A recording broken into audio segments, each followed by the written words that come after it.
Vitality atau Onyx sang Raja Langit akan menghantam Nile dan kawan-kawan. So, MPL Arena, mana tepuk tangannya? Let's go to the lane knockdown. Let's go. Dan melihat juga sebenarnya yang dikhawatirkan adalah tidak ada stopper pasti juga untuk Lancelot. Karena bermain karena Matilda memang mencoba untuk teamfight jangka panjang, mau main Kating.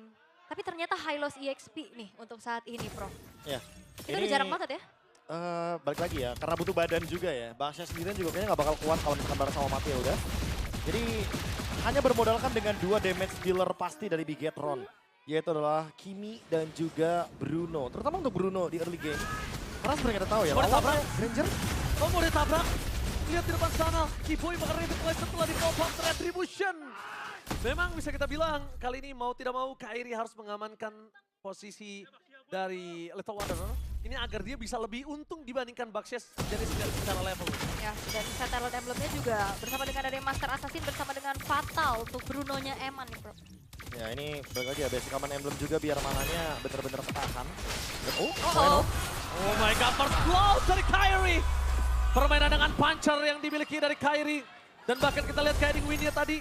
Mungkin kalau Moreno belum pencet Guiding Wind-nya, mungkin dia belum ada first blood di sini. Oke, tapi itu dia tanpa adanya sisi pasti untuk bisa menghentikan laju dari Kairi yang ya leluasa banget untuk dive in dengan puncture.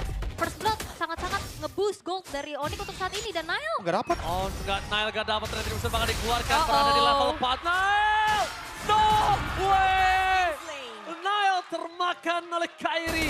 Kairi telah melahap 2 kali secara berturut-turut. Wah. Jujur, ini bukan hal yang baik ketika berhadapan dengan Lancelot di early game. Iya, masalahnya Nile sendirian juga, gak ada backupan dari Finn dan agak harus diredam gak sih ini untuk Bigetron-nya? Iya, ini Mr. Consistent strikes again. Karena Kairi sudah mendekati level yang kelima. Ini harusnya free turtle juga untuk teman-teman dari Onyx. Ya, walaupun Shogun di level 4 ya. Alright, lihat di depan sana. Para pasukan dari tim Bigetron. Better by Vitality, mereka tidak akan tinggal diam.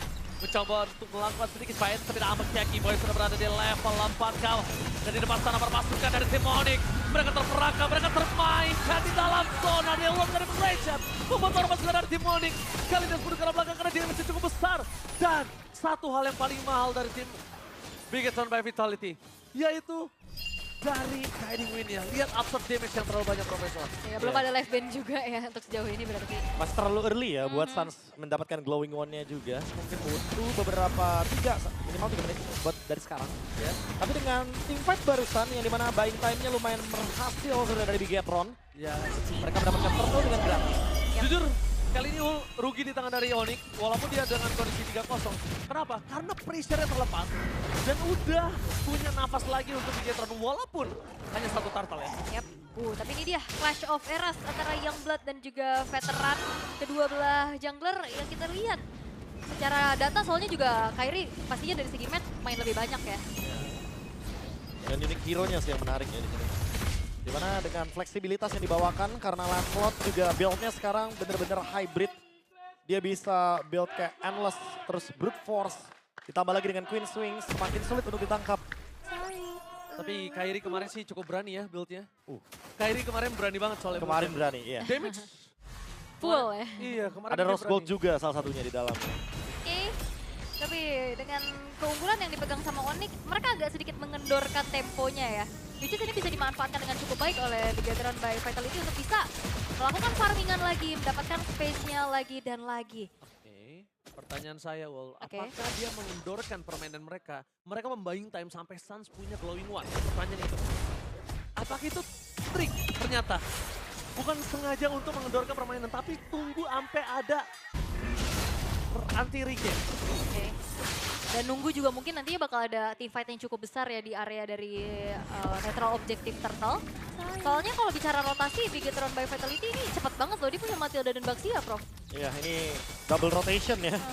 Cepat banget untuk gerakannya, ditambah lagi dengan ya power juga yang dimiliki dari Matilda di early game. Jadi agak sedikit berat sebenarnya buat Onyx untuk bisa mendapatkan point kill. Ini makanya nggak nambah point killnya dari tadi, karena ketika stick, otomatis Bigetron bakal strong banget S5. Nah ini udah mulai ada detikan dari turtle yang akan spawn. yang harusnya ini bakal coba untuk di setup. Karena kalau kita lihat Xavero-nya udah di tengah, tapi Kairi Ini akan ada team fight besar. Dan lihat di depan sana. Kenapa aku bilang ada team fight besar? Karena Glowing One sudah di tangan dari Stans.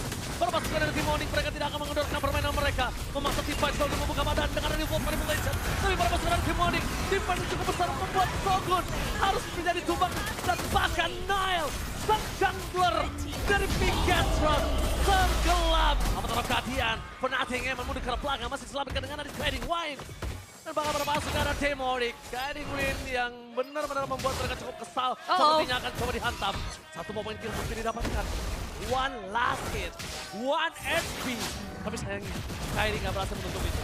Yap, oke, tengahnya udah mulai didorong, tapi Bigetron untuk early game-nya agak sedikit struggle dengan early damage-nya nggak sih, Prof? Ya, ditambah lagi tadi ya untuk team fight-nya. Lutfi, dia benar-benar kayak unbeatable banget di sini. Bentar, ini talent prediction Mirko versus everybody. Mirko kali ini dengan percaya Bigetron by Vitality akan menghantam Onyx. So mari kita akan menyaksikan, itu dia. It's just a prediction. Yep. Tapi team fight yang akan pecah di arah top lane. Ini kalau misalnya tim Bigetron nggak berhasil mendapatkan sebuah poin, ini akan sangat merugikan sekali. Flicker for defensive dikeluarkan oleh Sir Lutfi. First pass untuk jalan berpasukan dari tim Onyx untuk bisa pulang. Dan itu dia yang aku bilang rugi banget. Ini akan merugikan sekali. Kenapa? Xavero-nya bebas dari bottom lane. Bener, mereka coba untuk engage ke arah Lutfi yang ternyata Lutfi-nya juga nggak tumbang, bro. Ya balik lagi ya, karena emang Onyx nggak boleh komit nih dengan draft yang mereka bawakan. Gameplay mereka itu benar-benar harus bikin bonyok dulu untuk Bigetron by Vitality-nya, baru mereka bisa komit untuk memaksakan team fight 5 lawan 5-nya. Keyboy, pencurian scavenger crab yang menarik agar menghentikan dan memperlama juga Eman ketika mencapai power spike itemnya. Mungkin dengan memiliki Malefic Gun atau bahkan Berserker Fury. Yap. Tapi Keyboy. Oke, Keyboy di depan sana, ingat damage yang terlalu besar. Jadi win membuat perpasukan dari tim Onyx. Mereka harusnya sadar poking damage selama gak ada chance agak cukup berat. Yap. Tapi untuk Bigetron ya, mereka untuk ngejawab tim fight jangka panjang mereka siap banget sih. Betul. Dengan bawain DPS kayak Bruno, kayak dari Kimi-nya juga. Dan fight jangka panjang dengan adanya Flash of the Oasis, Guiding Wind itu bakal ngebantu banget. Tapi Turtle sekarang terbuka untuk Onyx. Tanpa adanya kontes yang ingin dilakukan juga oleh Bigetron. Turtle di-share dengan cukup baik. No perfect Turtle, tapi ini udah menjadi sebuah keuntungan saat Malta bilang Keyboy di arah belakang. Melakukan flanking gaming. Tim fight yang cukup besar, dua tim fight yang berbeda. Yang berpasukan dari tim Onyx, mereka berhasil dengan Shogun. Meanwhile, Keyboy harus menjadi korban jiwa. Dan sayangnya, Xavero dengan Skypicer yang dia miliki belum maksimal ul. Jadi tadi Death Sonatanya sebenarnya udah on point dengan beberapa hero dari tim Bigetron by Vitality yang sekarat, tapi karena belum ada stacknya. Yap. Dan Kairi agak lebih dari respect untuk hari ini. Dan terlalu dalam juga nggak sih tadi pemain-pemain dari Bigetron untuk di reach. Dan akhirnya juga ada pertukaran point kill, tapi ya Hasclaw-nya udah selesai nih untuk Eman, Prof. Ya, ini Beda. kalau kita ngomongin item ya, seenggaknya Eman akan kerepotan juga ujung-ujungnya sama Sans. Jadi kayak emang harus ada di tempat yang aman, mainnya front to back, tapi balik lagi nih untuk Onyx. Karena mereka Gatot Kaca, ada AOG, Lutfi dia juga punya flicker, jadi emang agak sedikit merepotkan ya untuk bisa bermain dari depan. Tapi masalahnya, kali aja mereka tidak memperhatikan di belakangnya, kayak tadi, Keyboy tiba-tiba nge-flank. Coba untuk dive in. Emang kebiasaan Keyboy itu tidak terdeteksi ya.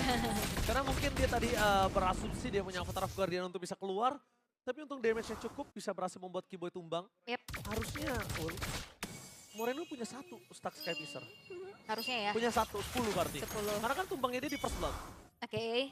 Dan juga Kairi yang terlalu lincah ya untuk bisa dihentikan. Mungkin jawabannya bukan untuk di stop tapi lebih ke decade aja. Biar di saat dia mencoba untuk dive in gak ada point kill yang bisa diambil juga. Tapi untuk sejauh ini apa yang dialami oleh Bigetron by Vitality ini agak sedikit sulit. Dalam keadaan yang under condition 7.000 gold sekarang gapnya, Prof. Nah, balik lagi ini dia poke damage yang kerap kali diberikan dari member Onyx. Death Sonata, tambah lagi dengan ada Void Blast. Dan nanti untuk member dari Onyx tinggal bermain dari area dalam jungle-nya Bigetron by Vitality. Karena sekali aja mereka masuk ke dalam area jungle-nya untuk Bigetron, mereka bisa di-punish. Ini yang benar-benar menyebalkan adalah memang killnya hanya 6 berbanding 1. Nggak terlalu banyak kita lihat dari match sebelum ini. Tapi Onyx membuat disiplinnya mereka makin mencekik Bigetron untuk bisa farming. Makin mencekik Bigetron untuk bisa mendapatkan gold tambahan atau snowballing. Iya. Ini nggak yang terlalu agresif, tapi ya itu pelan-pelan tapi mematikan. Iya dicekik bener-bener. Kalau misalnya ada team fight terus ya Profesor, Iya. mungkin akan ada shutdown. Atau mungkin ada farming apa, Iya, iya. dapat dari point kill. Aku bilangnya klasik gameplay PH ya, atau gameplay klasik dari PH. Dimana kita benar-benar ngecok lawan kita, alias kita nyekek lawan kita dengan cara kitanya farming, musuhnya nggak kita kasih farming. Dari sisi manapun. Gak dapat dari point farming kill, gak dapat dari jungle, Shutdown pun nggak dapat. shutdown pun gak dapat loh. Iya. Itu yang bikin kecekek sesungguhnya. Iya, karena perlahan juga pressure-nya terus-terusan dikontrol dengan begitu baik oleh Onyx. Sekarang inner turret udah mulai dihancurin satu persatu. Tapi ini dia, vote sekarang juga di mana yang bakal menang tuh. Oke, tentunya jangan lupa di vote untuk kawan-kawan semua. Dan lihat, dengan 9.000 keuntungan, bukan berarti Onyx tidak mungkin bisa mendapatkan satu buah point kill. Tapi apa yang mereka lakukan? Mereka paksa cuma dorong aja. Ngandangin ya. Mereka kandangin aja supaya para pasukan dari tim Bigetron nggak maksa team fight. Karena dia sadar, mau team fight pun nggak bakal worth it. Wih, tapi ada Pak Pulung nih. Ada Pak Pulung nih ya. MPLID Extreme atau bilang nanti Fajar Patop dan Avatar Guardian tidak berhasil mendapatkan apapun. Tapi dapat Gamer untuk take dan lihat Challenge Spray. Tidak berhasil oleh Kairi. Bermain dengan Fajar, shutdown pun terjadi. 2 poin kill didapatkan oleh seorang Moreno menandangkan. Moreno dimakan oleh seorang Sapero. Oh my god. Menit 11. Mencoba memaksa melakukan endgame, maka mereka mampu. Tapi nampaknya para pasukan dari tim Onyx gagal untuk mendapatkan endgame. One last hit. Maniac Sapero Super Sub menunjukkan kualitasnya dan Onyx take the game one-sided. What happened Bigetron? Wow, Maniac dari Sapero yang akhirnya ditujukan di depan Maniac. Berhasil untuk bisa mendapatkan kemenangan dengan begitu pelan tapi pasti. Onyx mendominasi, mau siapapun gold leader-nya, Onyx tetap Onyx kayaknya. Iya. Dengan frontline seperti Lutfi, aku merasa paket lengkap yang diberikan. Poke damage-nya, eksekusinya,